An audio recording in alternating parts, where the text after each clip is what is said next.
All right, hey guys, welcome. This is LA Sports Hub's official podcast. We have another guest joining the show this afternoon. Say hello to the audience for us.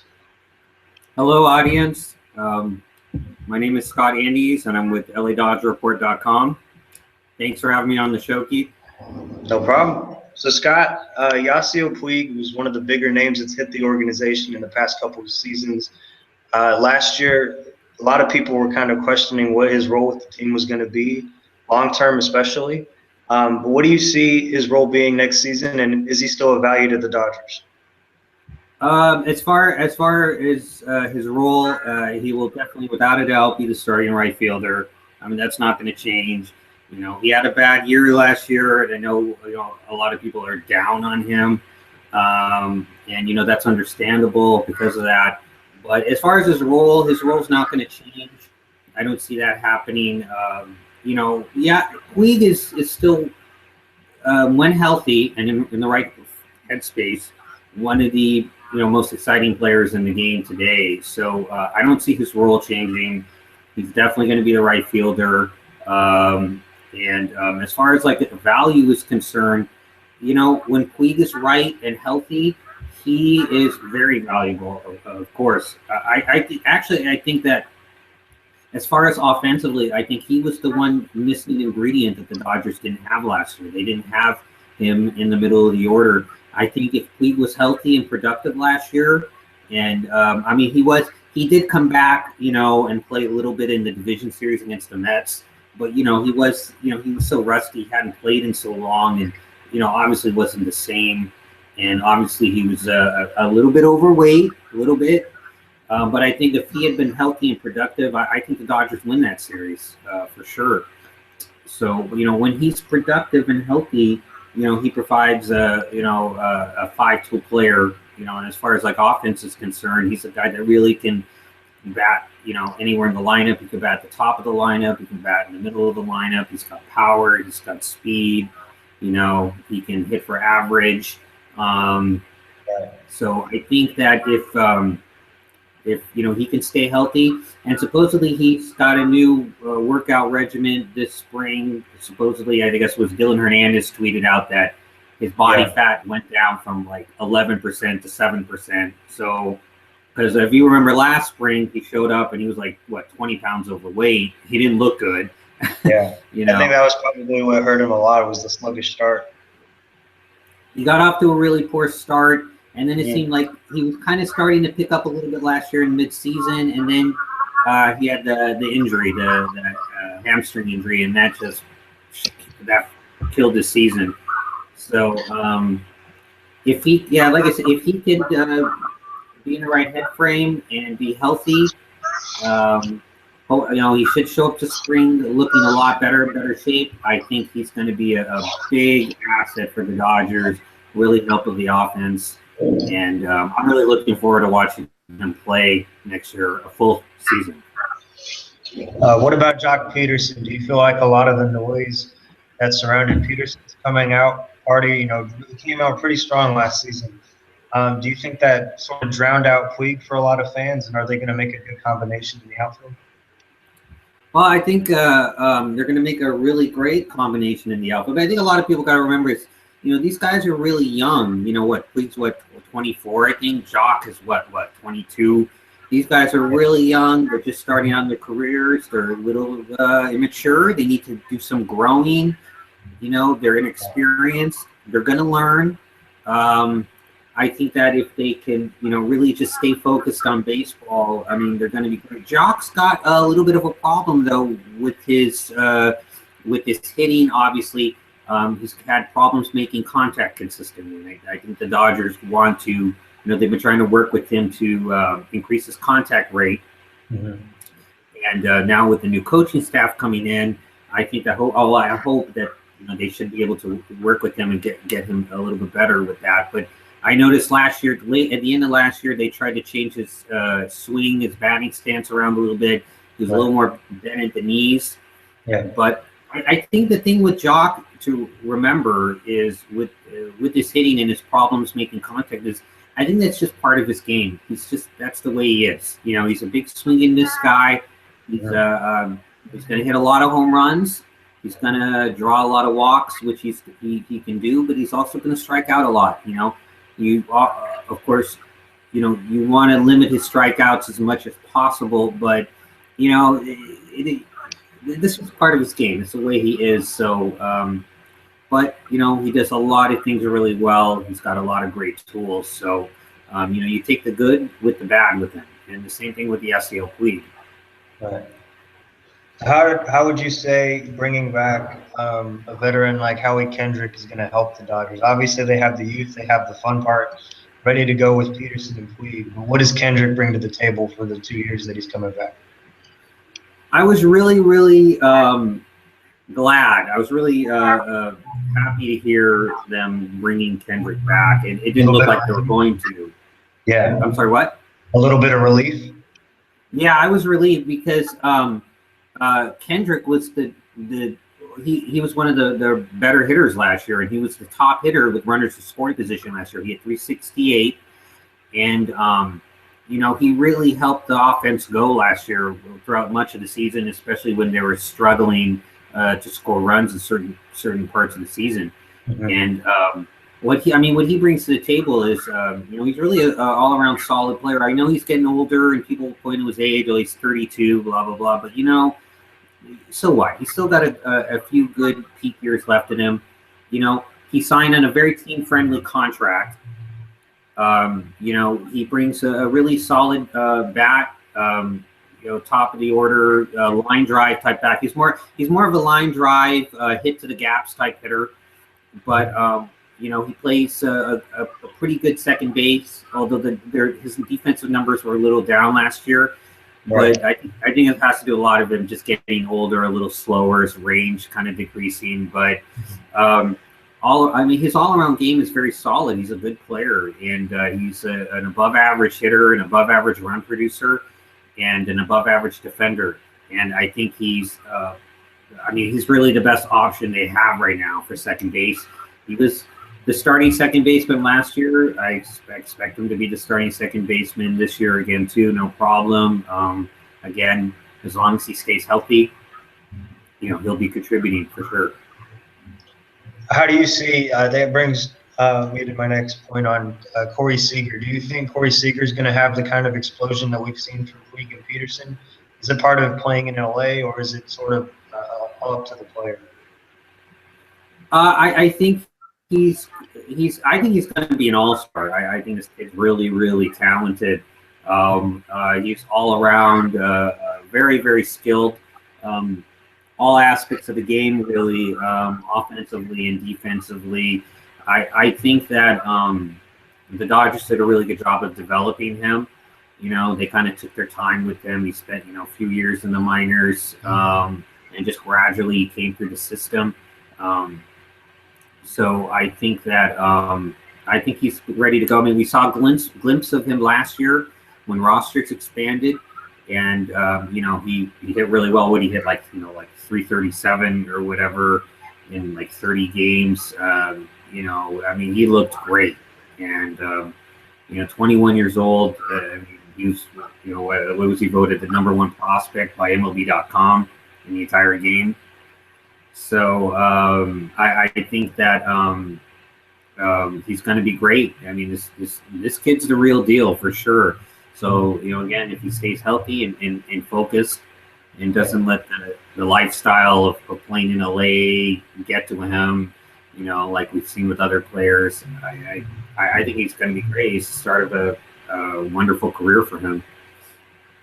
Do you think that having Don Mattingly as the manager held the Dodgers back at all in the couple seasons he was at the front? Do you see the fans more of seeing this next season as a rallying cry now that he's out of town? Well, you know, a lot of my readers know over the last several years that I've never been a big Don Mattingly fan. And let me preface this by saying Don Mattingly is a really nice guy, and he was a good coach. And, you know, I have a lot of respect for him, and I wish him well. But I just don't think that he's a good manager. I don't think he's got the right personality for it. Yeah. And a lot of people we'll bring up, and I brought it up too, his problems managing the X's and O's, his strategies. He's never been great with the bullpen management. He's had problems with that. Too many double switches at the end of games and stuff like that. But I think a big problem was his personality. I think that the problem is he just wasn't able to lead. He wasn't able to motivate his players as well as other managers can. And I think that was a big problem for the Dodgers and in the clubhouse. A lot of people will say, he's a player's manager and this and that, and that's just the way he is, and he's not that type of a manager. And it's like, well, if he's not that type of manager, then I don't know if he's the right guy to be manager. And obviously, the front office felt the same way. And a lot of fans really. It's funny because a few years ago I was saying the same stuff about Don Mattingly, and everybody on Twitter got all over me and told you don't know anything. Well, and then it started to pick up steam. 2013, 2014, and then people started to see his some of his issues. Right. And then like last year, at the end of last year, you had like this huge outcry on Twitter to fire him. And I'm kind of just sitting back and going, I did say this a few years ago. Do you think Dave Roberts is going to be the right fit though? To be honest, I don't know. I hope so. I think he'll bring in a different personality and a different philosophy in the clubhouse. And I think that's what the Dodgers really need more than anything. I think they just needed a different philosophy and a different personality. I think he'll be a little more stricter, a little more tougher. He's got that type of attitude, I think. I haven't met him yet.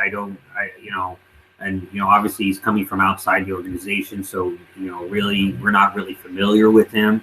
So it's going to be kind of, a whole new ball game with him in the dugout. But, like I said, I think that bringing in a new philosophy and a new coaching staff with him too is really going to be helpful. And I think that the Dodgers have really needed that the last couple of years, because I think that Mattingly's personality it just kind of wasn't working. It seemed like they just couldn't get over the hump with him for whatever reason. And hopefully Roberts will bring a little bit of more fundamentals to the players, teaching the fundamentals. And I think that's really going to help the club. Fresh start. It's a good thing. Also, what about the loss of Zach Greinke? Do you think that's going to affect Clayton Kershaw or any of the pitching staff with now the new coaches in place? Well, I don't think it's going to affect Clayton Kershaw. I don't think anything affects him. I mean, Kershaw's pressure, maybe. I'm sorry, what? No, maybe more pressure. No, I don't.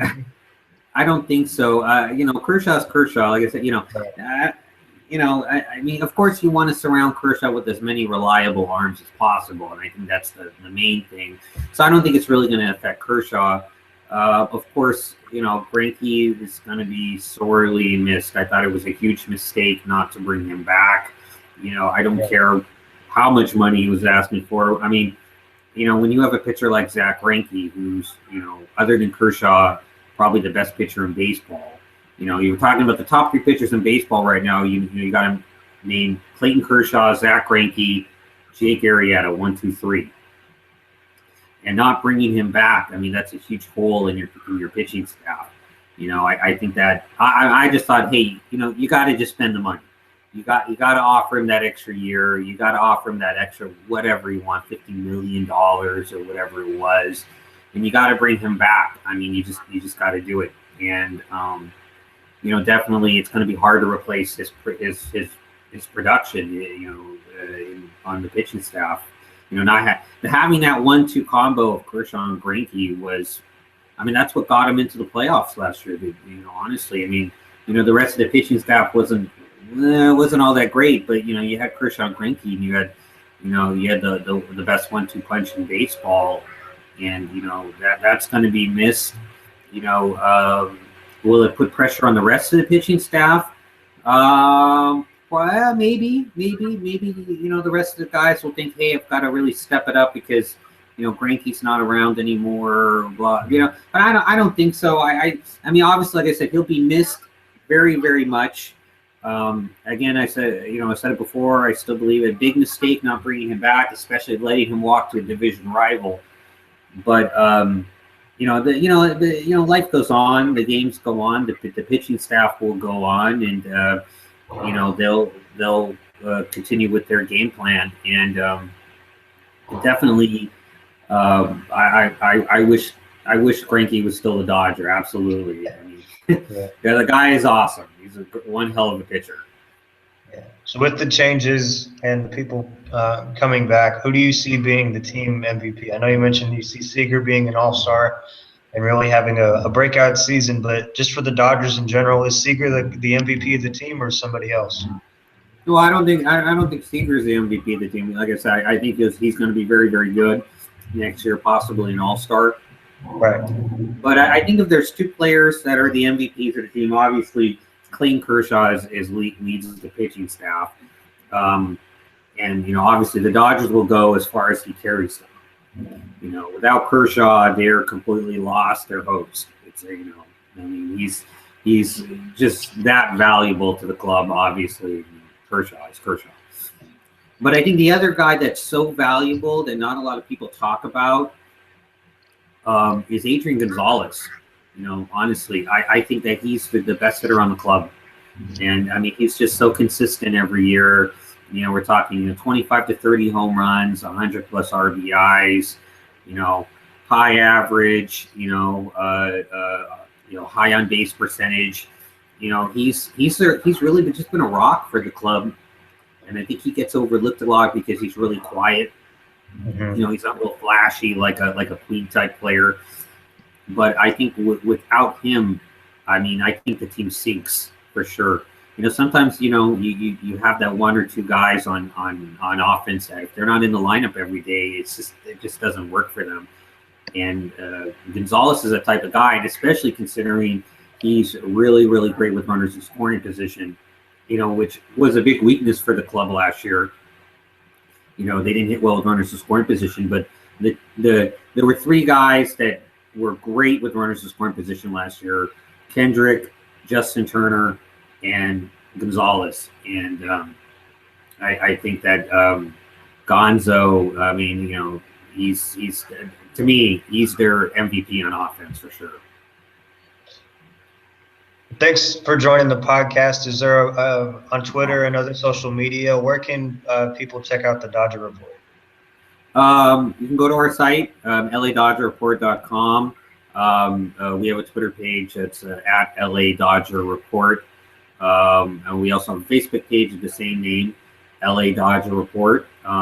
Just type in facebook.com/LA Dodger Report. And thank you for having me on. I appreciate it.